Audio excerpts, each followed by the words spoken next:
Melihat orang berpakaian halus. Orang yang berpakaian halus itu tempatnya di istana raja. Jadi untuk apa sih kamu pergi melihat nabi?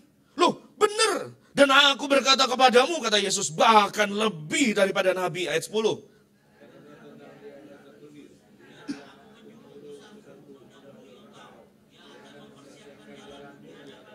Ayat 11, aku berkata kepadamu, sesungguhnya di antara mereka yang dilahirkan oleh perempuan, tidak pernah tampil seorang yang lebih besar daripada Yohanes Pembaptis. Namun yang terkecil dalam kerajaan surga lebih besar daripadanya, nampaknya di dunia ini. Ayat 12.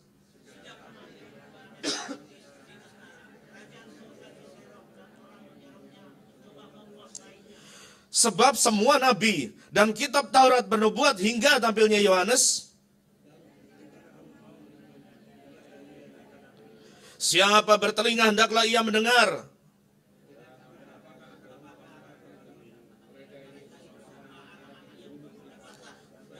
Ayat 17 sama-sama. Kami meniup seruling bagimu tetapi kamu tidak menari. Kami menyanyikan kidung duka tetapi kamu tidak berkabung.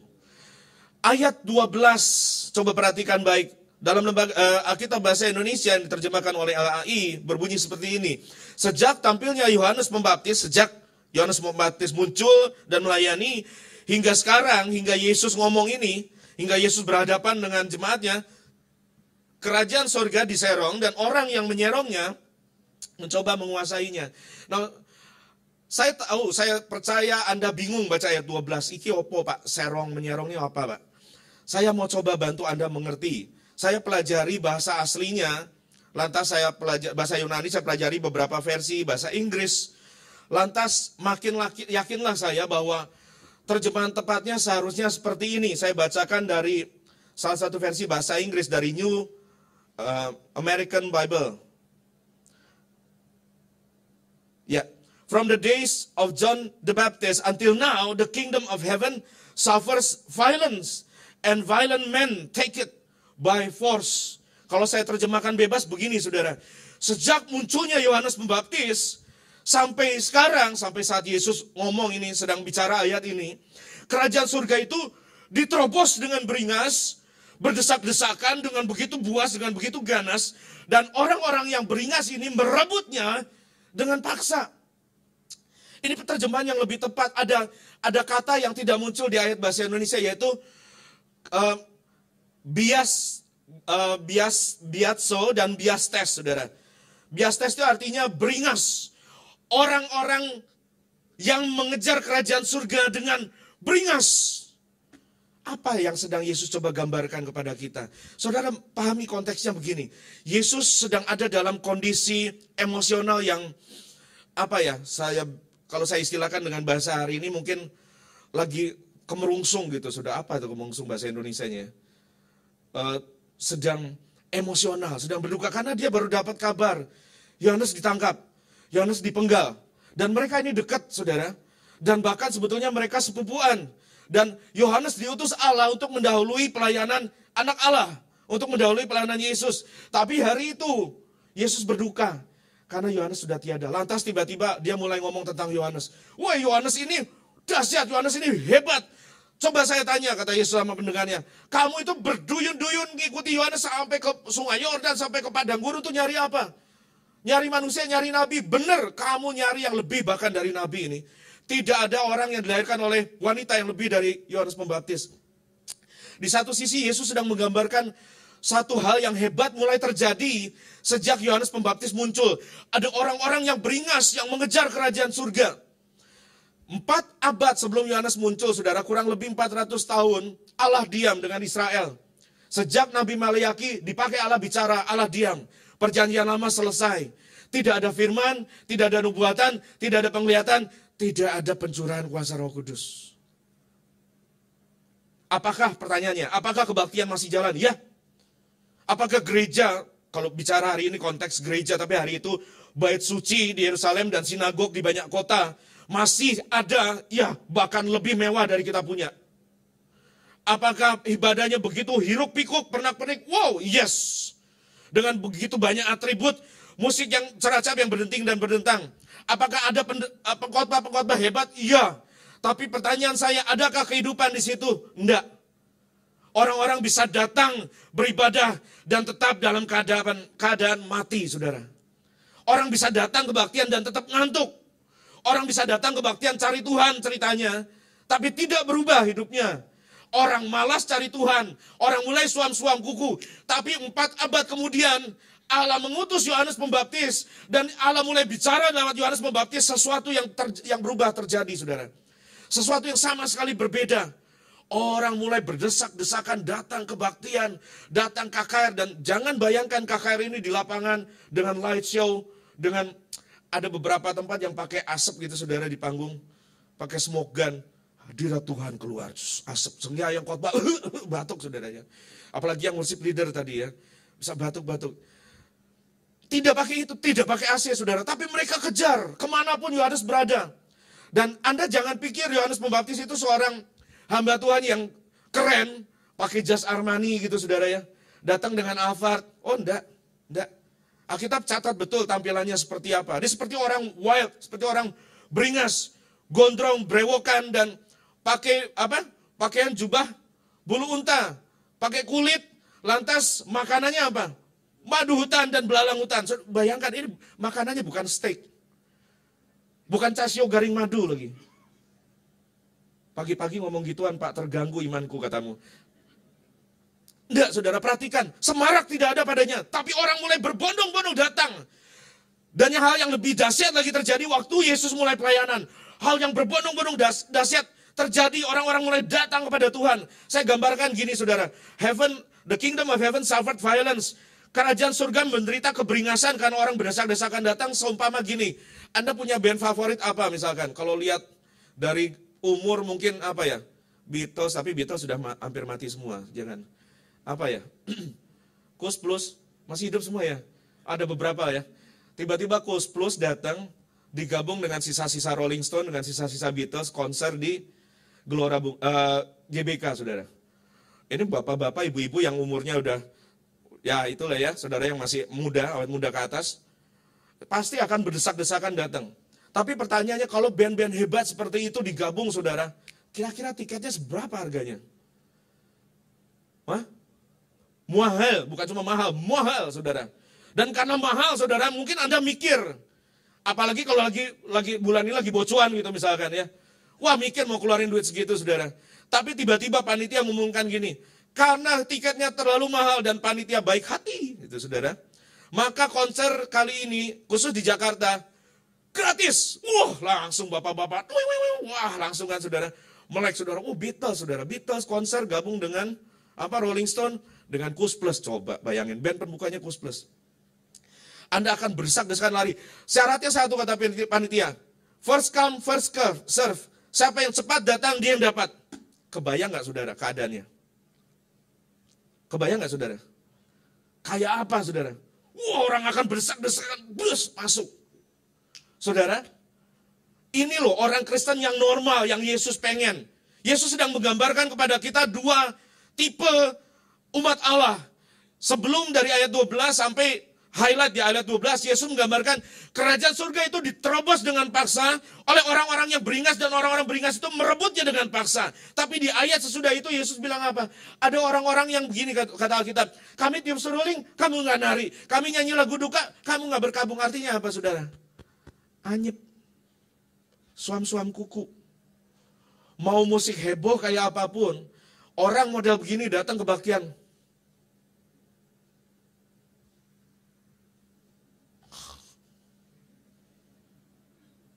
Dia nggak sadar, dia sedang berada di hadirat Allah yang maha tinggi. Banyak nggak orang model gini, saudara? Kalau ada bertobat, saudara. Wah, I don't care, saudara nggak suka saya. Saya mau Anda berubah. Amin, saudaraku. Amin, saudaraku. Kita harus berubah. Ini orang Kristen yang sehat, yang Yesus pengen, saudara. Orang Kristen yang beringas, orang Kristen yang violent, saudara. Dalam bahasa kamus James Strong, biastes atau beringas itu diterjemahkan juga sebagai seorang enforcer, seorang pemaksa yang energetik. Seorang yang energetik, dia begitu berapi-api menyala buat perkara Tuhan. Sebaliknya, orang-orang yang Yesus gambarkan yang gak siap adalah orang-orang yang suam-suam kuku dalam bahasa kitab Wahyu. Kita itu harus menyala atau kita tidak sama sekali. Ingat Yesus bilang apa? Kita sadar tadi kita hidup di hari zaman, amin. Kalau Anda mau ketemu Tuhan, maka ukurannya begini. Yesus bilang, kamu tidak panas, kamu tidak dingin, kamu suam-suam kuku, itu sebabnya aku muntahkan kamu keluar dari mulutku. Pertanyaan saya Bapak Ibu, kalau kita dimuntahkan Yesus keluar dari mulutnya, kita ada di dalam atau di luar Yesus? Jujur, saya harus jujur dengan teks Alkitab. Kalau kita mengaku Kristen, mengaku kita ada di dalam Tuhan, tapi Yesus muntahkan kita keluar dari mulutnya. Kesimpulannya cuma satu, kita tidak ada di dalam Tuhan, kita di luar Tuhan. Ini bahaya. Pak, jadi kita harus jadi Kristen yang panas, itu yang rohani, yang dingin, yang rohani. Enggak, gini saudara. Yesus tuh mau ngomong gini, panas itu baik, dingin itu baik, tapi suam-suam kuku anyep itu enggak baik. Contoh ya, kalau Anda pergi beli kopi di restoran, kedai kopi yang mahal itu, yang warna hijau itu saudara. Masa saya sebut mereknya? Jangan dong saudara, ntar promosi serius. Bukan saudara ngerti lah ya. Cuma ada dua pilihan model kopi. Hot or cold. Panas atau dingin. Anda tidak mungkin datang ke kasir dan, Pak mau kopinya panas atau dingin? Anyep mas. Pernah minum kopi suam-suam kuku? Gak enak saudara. Nah seperti itu. Yesus mau kita tuh jadi orang Kristen tuh berasa imannya. Berasa doanya. Berasa kesungguhannya saudara. Less than that. Oh enggak saudara, enggak masuk. Kasihilah Tuhan Allahmu dengan segenap hatimu. Dengan segenap kekuatanmu. Dengan segenap akal budimu. Ukurannya apa saudara? Segenap. Kurang dari segenap. Tidak masuk saudara. Jauh di bawah segenap. Tidak masuk. Seberapa dari segenap? Tidak, saudara. Ukurannya segenap.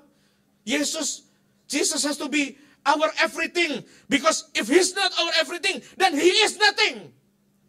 Kalau Yesus bukan segalanya bagi kita, maka dia bukan apa-apa bagi kita. Karena Yesus tidak bisa duduk dalam posisi nomor 2. Saya enggak lagi kampanye pilpres, sorry. Ini hari ini udah salam 3 jari. Oh iya benar, saudara. Persatuan Indonesia, saudara. Makanya saya dasinya biru. Oh, jas hitam, meja putih, dasi merah, sangkain tinggal tambah pici, saudara. Ntar saya gini-gini lagi, saudara. Jangan, saudara. Orang-orang Kristen yang beringas ini seringkali begini, saudara. Orang bilang, Anda fanatik sekali sih. Biasa aja lah, yang penting ke gereja seminggu sekali cukup toh. Anda mungkin berpikir, Pak, orang-orang Kristen yang beringas ini yang Yesus gambarkan modelnya gimana? Saudara jangan salah mengerti ya, beringas yang saya maksud ini dalam roh, dalam iman, bukan beringas di luar. Jangan pulang dari kebaktian sini, Pak Pendeta tadi khotbah harus beringas. Mama sini. Oh jangan saudara, itu bahaya saudara. Yang beringas itu biarinlah laskar yang lain saudara. Beringas, bukan beringas di luar kita harus lemah lembut. Amin saudaraku.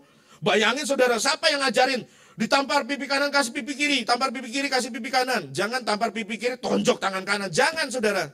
Bukan begitu. Tapi di dalammu ini harus menyala. Mungkin Anda tanya, Pak, model orang beringas ini seperti apa? Begini saudara, orang-orang yang beringas ini diselamatkan oleh anugerah.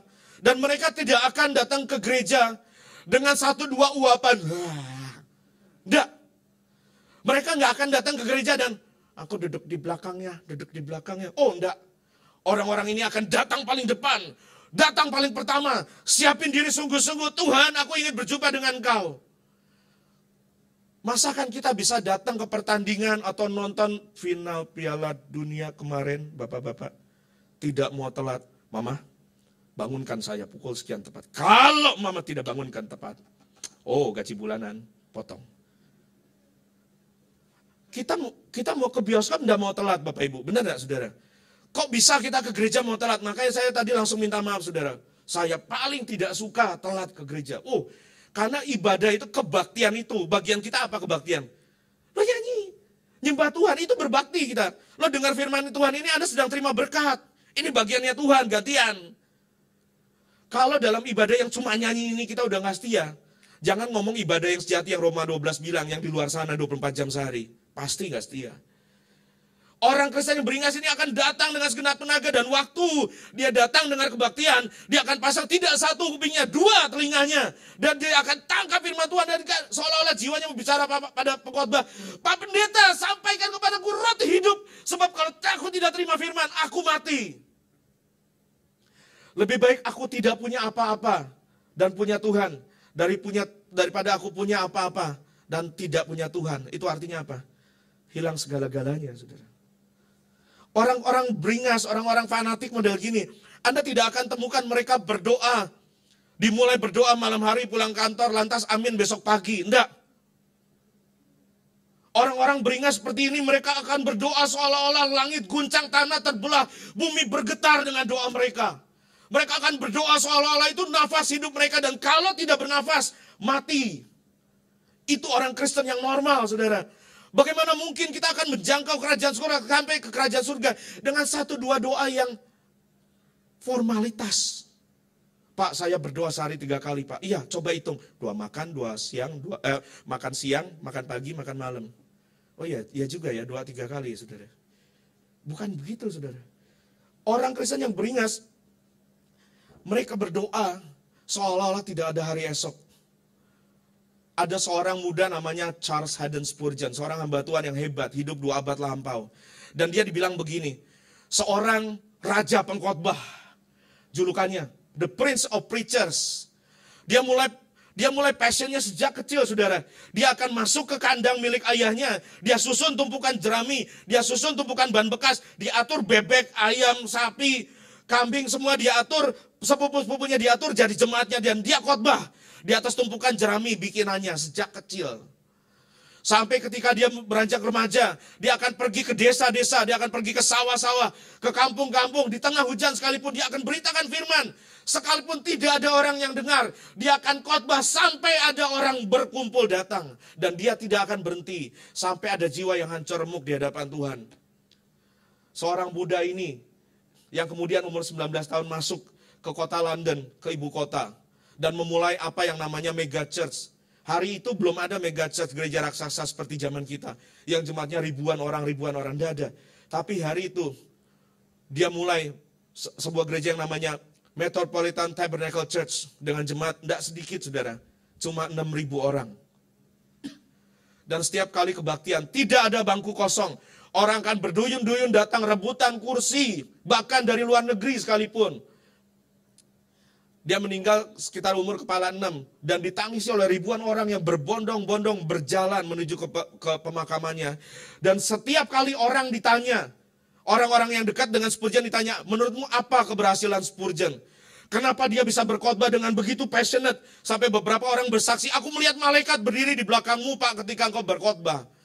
Setiap kali dia berkhotbah, passionate, dia melayani passionate, gerejanya berkembang dengan begitu dahsyat. Dan orang yang dekat dengan dia akan ditanya, menurutmu apa rahasianya? Semua orang yang dekat Spurgeon setiap kali ditanya, maka mereka akan menjawab begini, engkau harus mendengar bagaimana Spurgeon berdoa. Kau harus mendengar bagaimana Spurgeon berdoa. Rahasia hidup rohani yang kuat, yang beringas. Rahasia semua keberhasilan pelayanan dimanapun. Rahasia semua keberhasilan rumah tangga, bahkan bisnis sekalipun, adalah lutut yang ditekuk dalam ketidakberdayaan di hadapan Allah yang sanggup memberi berkat. Orang-orang beringas ini seperti apa, Pak? Mereka tidak akan pulang dari kebaktian lantas ngomong gosip sana, gosip sini, cari makanan, putar TV. Enggak, mereka akan masuk kamar doa mereka dan mereka akan berlutut di hadapan Tuhan, lawat saya, kalau tidak saya mati. Seolah-olah tidak ada hari esok. Dia begitu passionate akan perkara-perkara surga sebab dia sadar tanpa Tuhan, he is nothing. Dan perhatikan orang-orang gini, ketika mereka membaca firman, mereka tidak akan baca dengan ngantuk, mereka akan baca dengan lapar. Mungkin Anda bertanya pada saya, Pak, apakah maksudmu kita harus selamat masuk surga dengan cara bekerja sungguh-sungguh? Dengan berusaha sungguh-sungguh? Bukankah kita masuk surga karena anugerah, karena kasih karunia? Karena kasih karunia yang Allah beri dengan cuma-cuma? Saudara-saudara, Anda diselamatkan dan saya dengan kasih karunia Allah. Itu Allah yang mulai dari awal sampai akhir. Tidak ada bagian kita. Tapi ketika Allah bekerja sejak awal, Alkitab bilang dia tidak akan meninggalkan perbuatan tangannya. Dia akan menyelesaikan apa yang dia kerjakan sampai tuntas. Ketika Allah mulai bekerja, dia terus bekerja dalammu dan lewatmu. saya bisa tatap betul orang-orang yang sungguh di dalamnya Allah sudah bekerja dari mimbar ini, dan mana yang belum. Pak, Anda berkhotbah keras sekali pagi ini. Sadarkah saudara, bahwa saya lebih suka membuat telinga Anda merah dan hati Tuhan senang, daripada saya membuat Anda senang dan telinga Tuhan merah. Berarti saya ada dalam posisi yang gawat. Saya akan dilempar dari mimbar ini oleh Tuhan. Saya sudah 3 kali hampir mati. 2 kali karena penyakit parah. 3 minggu lalu karena kecelakaan lalu lintas. Masih ada di hadapan saudara dengan sehat. Iblis tidak kunjung bisa membunuh saya sebelum waktunya. Demi saya menyampaikan kebenaran. I cannot afford. Saya tidak bisa ulur-ulur waktu saya dengan khotbah yang menyenangkan telingamu dan membuat engkau kagum padaku. Tidak. Saya mau Anda berubah. Silakan kesal denganku. Silakan marah denganku. Tapi berubahlah saudara-saudara. Menangislah, bercerita. Jika engkau berada dalam kesuam-suaman rohani. Menangislah dan katakan, Tuhan lawat saya hari ini. Lawat saya hari ini Tuhan. Kenapa orang-orang ini bisa begitu beringas mengejar Tuhan? Kenapa orang-orang ini bisa begitu beringas mengejar kerajaan surga seperti yang Yesus paparkan tadi? Paling tidak ada beberapa alasan saudara. Alasan yang pertama, orang-orang berdosa ini sadar bahwa masuk surga itu bukan haknya. Saudara sadar nggak Anda ada di sini dan Anda dijanjikan keselamatan kekal? Itu bukan hakmu dan hakku, bukan. Kita dipertontonkan dengan apa saudara baru-baru terjadi? Perebutan jabatan, kekuasaan dengan beringas. Betul nggak saudara? Saudara mungkin kalau kita hidup di kerajaan kita tidak mengerti. Karena tidak ada orang lain yang bisa jadi raja atau bangsawan selain keturunan darah. Itu their natural rights. Itu hak alamiah mereka. Tapi kalau dalam alam demokrasi seperti ini, semua orang boleh. Semua orang bisa. Kita ngalami pemilu berapa kali? 2 kali. Legislatif dan eksekutif. Betul? Kalau eksekutif cuma dua pasangan. Tapi kalau legislatif, Anda bayangkan ribuan orang bertarung di seluruh Indonesia. Anda ketemu wajahnya di angkot. Loh bener gak saudara? Anda ketemu wajahnya di bajai. Anda ketemu wajahnya di bawah pohon. Sekalipun Anda setuju gak setuju, dia nongol di pohon. Kadang di tembok rumah kita juga. Sampai kita bersihin, besok nongol lagi saudara. Kenapa? Karena mereka sadar, it is not their natural rights. They have to fight for it. Mereka tuh harus bertarung, bertanding begitu rupa. Supaya mereka bisa meraihnya. Kalau Anda sadar, tanpa darah Yesus, cilaka kita semua, saudara. Lantas, bagaimana kita bisa datang mengejar kerajaan surga dengan suam-suam kuku? Tidak mungkin. Kalau Anda sadar, harga yang terlalu mahal Yesus bayar, supaya Anda dan saya bisa ke surga, Anda tidak akan datang ke hadapan Tuhan dengan malas-malasan. Oh Pak, di antara Anda ada yang berkata begini, ngomong apa itu pengkhotbah? Ngantuk aku. Pak, Anda belum sadar. Anda mungkin sekarang kuat. Anda mungkin sekarang banyak uang. Saya mau lihat Anda ketika Anda terbaring dengan selang banyak. Hilang segala kegagahan dan keperkasaanmu. Dan begitu bunyi tut, tut, tut. Biasanya, saudara, biasanya. Pendeta ini gimana ya? Ya ini pengalaman pendeta, saudara. Pengalaman hamba Tuhan begini. Biasanya begitu ketemu orang itu, dalam suasana yang berbeda, bukan di kebaktian, tapi di tempat tidur, di rumah sakit. Tiba-tiba, paras wajahnya berubah, saudara. Air mata pertobatan muncul dan bilang, doain. Syukur kalau didoain sembuh, saudara. Kalau habis didoain langsung cabut, syukur cabut, bertobat, syukur. Kalau nggak bertobat, kasih keras hatimu. Cabut kemana kita? Coba mikir, saudara. Mikir.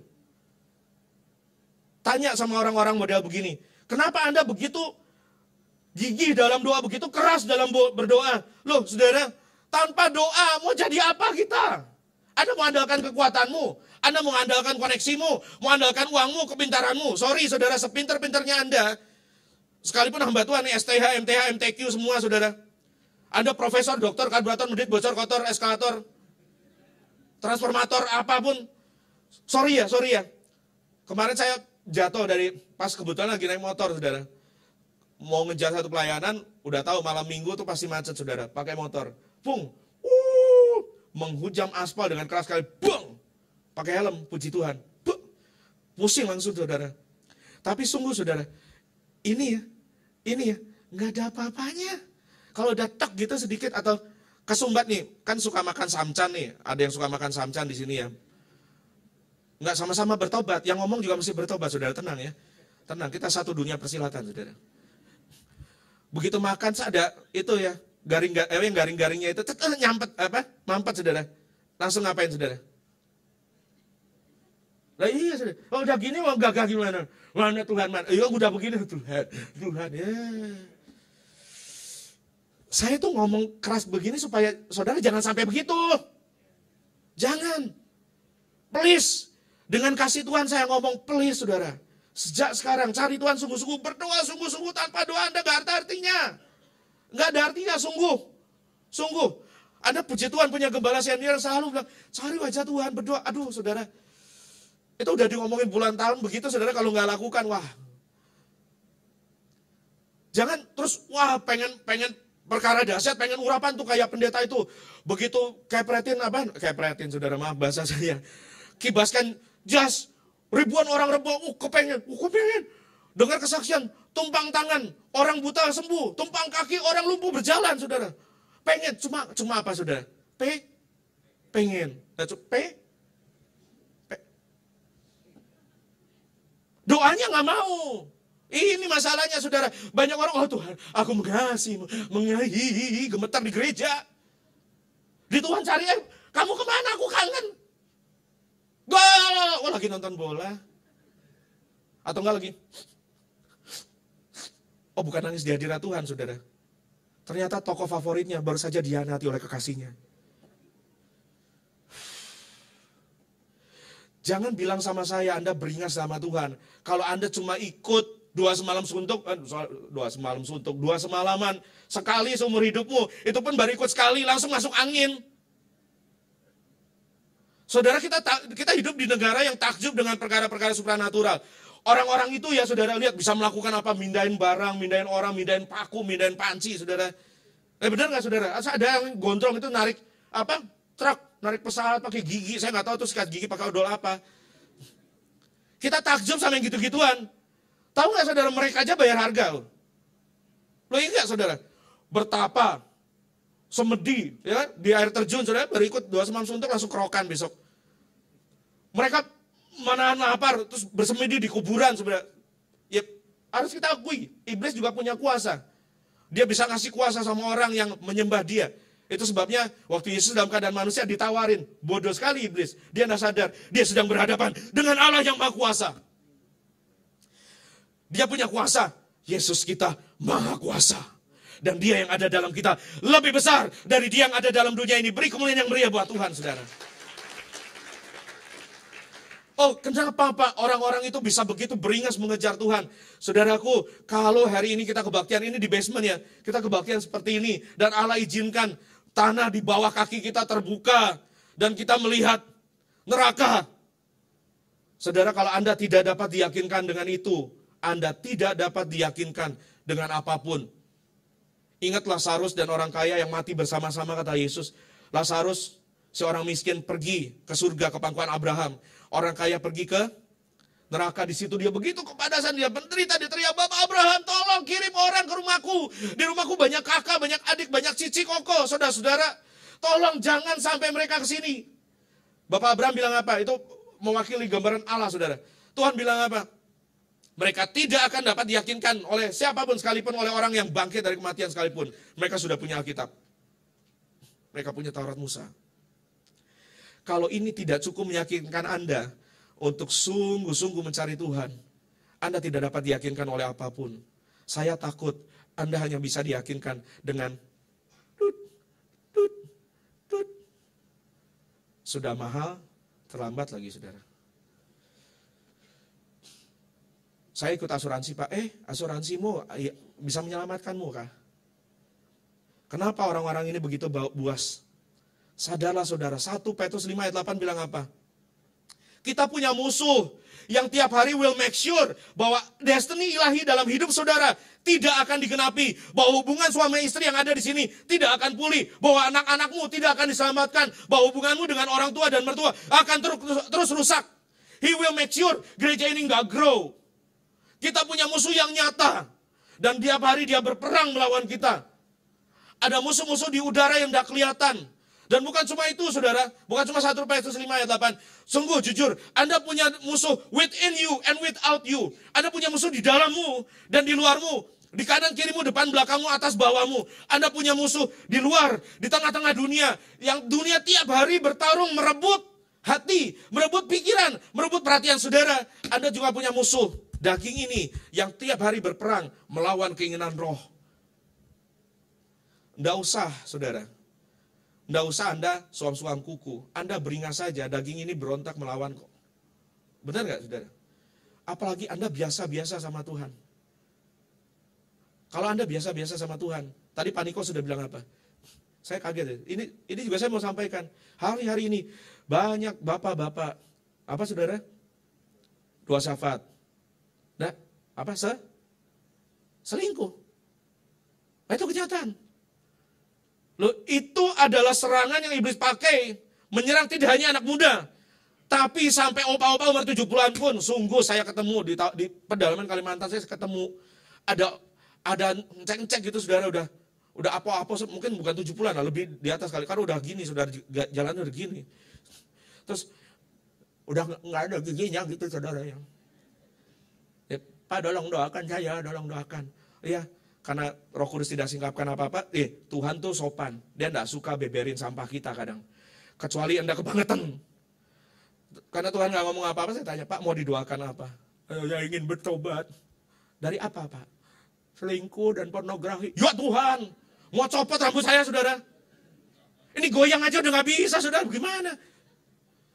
Saudara kalau Anda enggak puas dengan Tuhan, enggak marah dengan kelemahanmu, jangan datang setelah kebaktian ini bilang, Pak bener khotbahnya Pak, saya pengen bertobat. Saya itu saat teduh saya bolong-bolong Pak, baca Alkitab saya bolong-bolong. Saya kepengen Pak. Terakhir Anda ngomong kepengen tahun berapa? Rasanya tahun lalu juga ngomong yang sama. Kalau Anda punya kelemahan yang dagingmu paksakan, lawan dia. Yesus bilang kalau matamu menyesatkan kau congkel, kalau tanganmu menyesatkan kau potong. Coba saudara, kita harus beringas dan ganas terhadap dosa. Sampai ayat lain bilang apa? Pakaiannya pun orang berdosa kamu jangan sentuh. Apalagi bergaul. Apalagi doing business with them. Jangan-jangan caramu bisnis sama dengan cara mereka. Tidak heran kalau satu kali Yesus muntahkan. Sebab kalau 10 tahun, 20 tahun, 30 tahun, 40 tahun, 50 tahun kita jadi Kristen. Cara kita bercanda, cara kita ngomong, cara kita bersikap, cara kita berpikir, cara kita bertutur kata, cara kita berbisnis, cara kita studi, cara kita sekolah, sama persis dengan orang dunia. Baunya sama, musiknya sama, lagunya sama. Jangan heran jika Tuhan satu kali akan jujur berkata, aku tidak kenal kamu, siapa kamu? Wapucasenyi, kata Yesus. Saya coba membuat ini jadi jenaka supaya saudara nggak terlalu tegang, tapi hatiku menangis sebetulnya saudara. Aku tidak kenal kamu, itu ironis saudara, sudah pelayanan. Misalnya saya udah khotbah model gini saudara. Terus saya tidak sungguh-sungguh menyalipkan daging, menyangkal diri tiap hari seperti yang Yesus minta. Satu kali Yesus akan jujur terus terang berkata kepada saya, "Nyam!" Para pelayan, para pengurus, yuk, sungguh-sungguh yuk. Saudara, kita itu patron yang jemaat lihat. Kalau kita tidak beringas dalam Tuhan, mereka mau nyontoh siapa? Mereka mau nyontoh siapa? Kalau dalam gereja kita bertengkar, berantem, ada roh pemberontakan, mencuri kekuasaan, ingin memberontak terhadap otoritas. Wah saudara, habis. Sungguh saudara. Bertobat kita saudara. Para pelayan musik ini sangat powerful. Tapi ingat, Lucifer juga dulu rajanya musik. So hati-hati. Apa yang kamu mainkan dan apa yang kamu izinkan masuk ke telingamu dan hatimu. Tahukah saudara, bahwa hanya orang yang sungguh-sungguh beringas buat Tuhan, yang berhasil masuk ke pintu yang sempit itu. Seperti Yesus katakan, lebar jalan menuju kebinasan, sempit jalan menuju kehidupan, berjuanglah! Masuk pintu yang sesak itu. Pak, bukankah kita sudah menang? Yesus sudah menang. Tapi kemenangan itu harus Anda aplikasikan. Pertanyaan saya begini saudara, tahun 1945, 17 Agustus, Indonesia ngapain? Mendeklarasikan apakah langsung benar-benar merdeka? Masih diserang Belanda? Kapan kita terima pengakuan internasional? 1949. Ada satu effort yang kuat untuk men-establish kemerdekaan itu. You know, apa yang ada di udara ini, itu akan termanifestasi dalam hidup saudara di alam nyata. Anda harus menang dulu di atmosfer rohani, baru itu jadi dalam hidupmu. Kalau Anda menang dengan doa untuk anak-anakmu, untuk mantumu, untuk cucumu, untuk pasanganmu, untuk keluargamu, untuk bisnismu, itu Anda akan pasti meraih kemenangan dan kemerdekaan di dalam kehidupan nyatamu. Tidak usah tarik-tarik pendeta, Pak doakan tokoh saya. Tidak usah, Anda juga lebih dari pemenang mana yang tidak pernah bertanding. Pemenang mana yang tidak pernah bertempur? Tidak ada. Saudara-saudara, saya tutup khotbah ini dengan gantung seperti ini. Dengan satu kerinduan. Hatimu pecah. Dengan satu kerinduan. Hatimu terusik dengan khotbahku hari ini. Suaraku terbatas. Dan staminaku tidak mengizinkanku berdiri lama. Tapi hari ini dengan hati hancur saya berkata pada saudara-saudara, bertobat. Terbakar buat Tuhan. Yang dulu cinta mula-mula, yang dulu pelayanan dengan hati lurus. Yuk, kembali yuk.